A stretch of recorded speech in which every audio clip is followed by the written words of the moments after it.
Tanaw lang mo diya guys. Kung sa inyong gusto sudan.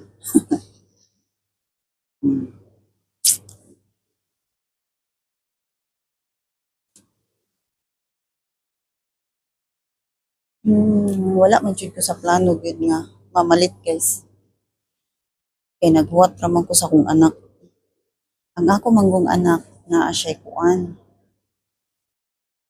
Naa siya'y kanang activities ba nga lain man yung mga bata diri guys kay naagid na sila yung mga activities nga dapat ginabuhat niya kuan.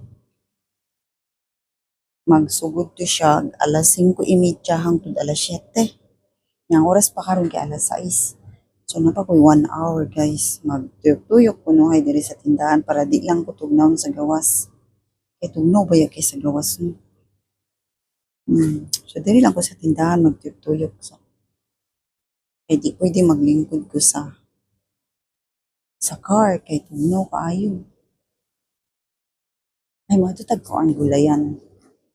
Kita na ko sa inyo ang gulayan. Aka ng mga prutas nila. Ang kwarta nila diri guys kuan. Butang na lang nato. Butang na lang nato ang 10 is 50. So 100 nila diri. Butang na to 500 pesos.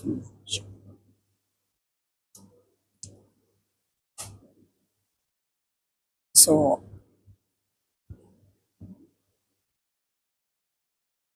mm, so butang nato kani nga presyo 29.90. So butang nato 30 na siya. So kung sa peso na siya is kuan na siya 150. 150 pesos.